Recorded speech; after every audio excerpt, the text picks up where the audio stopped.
بسم اللہ الرحمن الرحیم۔ اور ان کو جہاں پاؤ قتل کر دو، اور جہاں سے انہوں نے تم کو نکالا ہے یعنی مکہ سے، وہاں سے تم بھی ان کو نکال دو۔ اور دین سے گمراہ کرنے کا فساد قتل و خون ریزی سے کہیں بڑھ کر ہے، اور جب تک وہ تم سے مسجد محترم یعنی خانہ کعبہ کے پاس نہ لڑیں تم بھی وہاں ان سے نہ لڑنا۔ ہاں اگر وہ تم سے لڑیں تو تم ان کو قتل کر ڈالو، کافروں کی یہی سزا ہے۔ اور اگر وہ باز آ جائیں تو خدا بخشنے والا اور رحم کرنے والا ہے۔ اور ان سے اس وقت تک لڑتے رہنا کہ فساد نابود نہ ہو جائے اور ملک میں خدا ہی کا دین ہو جائے، اور اگر وہ فساد سے باز آ جائیں تو ظالموں کے سوا کسی پر زیادتی نہیں کرنی چاہیے۔ ادب کا مہینہ ادب کے مہینے کے مقابل ہے، اور ادب کی چیزیں ایک دوسرے کا بدلہ ہیں۔ بس اگر کوئی تم پر زیادتی کرے تو جیسی زیادتی وہ تم پر کرے ویسی ہی تم اس پر کرو، اور خدا سے ڈرتے رہو، اور جان رکھو کہ خدا ڈرنے والوں کے ساتھ ہے۔ اور خدا کی راہ میں مال خرچ کرو، اور اپنے آپ کو ہلاکت میں نہ ڈالو، اور نیکی کرو، بے شک خدا نیکی کرنے والوں کو دوست رکھتا ہے۔ اور خدا کی خوشی کے لیے حج اور عمرے کو پورا کرو، اور اگر راستے میں روک لیے جاؤ تو جیسی قربانی میسر ہو کر دو، اور جب تک قربانی اپنے مقام پر نہ پہنچ جائے سر نہ منڈاؤ۔ اور اگر کوئی تم میں بیمار ہو یا اس کے سر میں کسی طرح کی تکلیف ہو تو اگر وہ سر منڈا لے تو اس کے بدلے روزے رکھے یا صدقہ دے یا قربانی کرے۔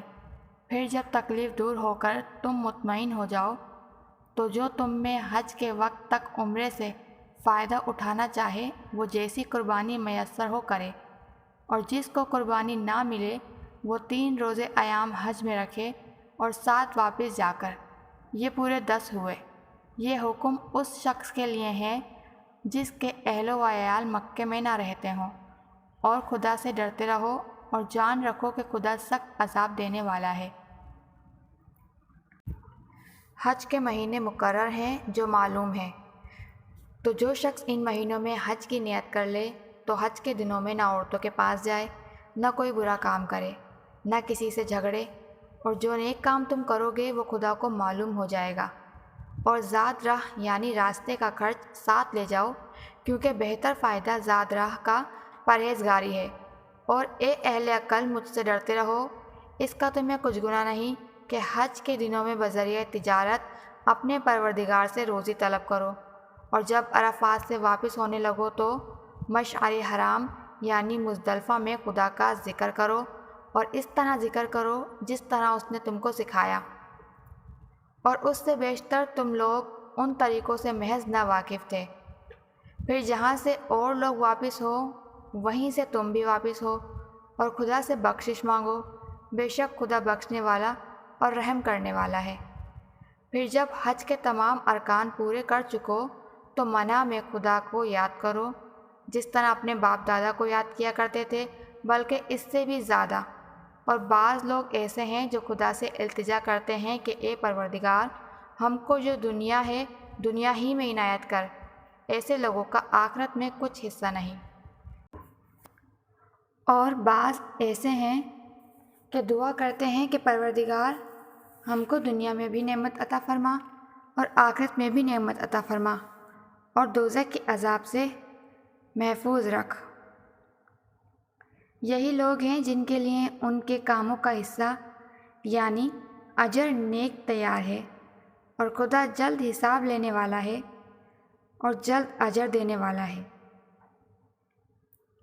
اور قیام منع کے دنوں میں جو گنتی کے دن میں خدا کو یاد کرو، اگر کوئی جلدی کرے اور 2 ہی دن میں چل دے تو اس پر بھی کچھ گناہ نہیں، اور جو بعد تک ٹھہرے رہے اس پر بھی کچھ گناہ نہیں۔ یہ باتیں اس شخص کے لیے ہیں جو خدا سے ڈرے، اور تم لوگ خدا سے ڈرتے رہو اور جان رکھو کہ تم سب اس کے پاس جمع کیے جاؤ گے۔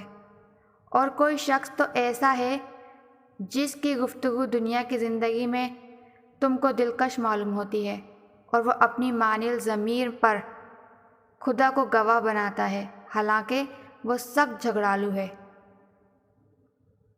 اور جب پیٹھ پھیر کر چلا جاتا ہے تو زمین میں دوڑتا پھرتا ہے تاکہ اس میں فتنہ انگیزی کرے اور کھیتی کو برباد اور انسانوں اور حیوانوں کی نسل کو نابود کر دے، اور خدا فتنہ کرنے والوں کو پسند نہیں کرتا۔ اور جب اس سے کہا جاتا ہے کہ خدا سے خوف کر تو غرور اس کو گناہ میں پھنسا دیتا ہے، سو ایسے کو جہنم سزاوار ہے اور وہ بہت برا ٹھکانہ ہے۔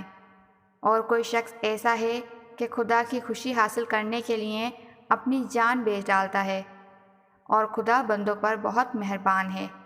مومنوں، اسلام میں پورے داخل ہو جاؤ اور شیطان کے پیچھے نہ چلو، وہ تو تمہارا کھلا دشمن ہے۔ پھر اگر تم احکام روشن پہنچ جانے کے بعد لڑکھڑا جاؤ تو جان جاؤ کہ خدا غالب اور حکمت والا ہے۔ کیا یہ لوگ اسی بات کے منتظر ہیں کہ ان پر خدا کا عذاب بادل کے سائبانوں میں نازل ہو اور فرشتے بھی اتر آئیں اور کام تمام کر دیے جائے، اور سب کاموں کا رجوع خدا ہی کی طرف ہے۔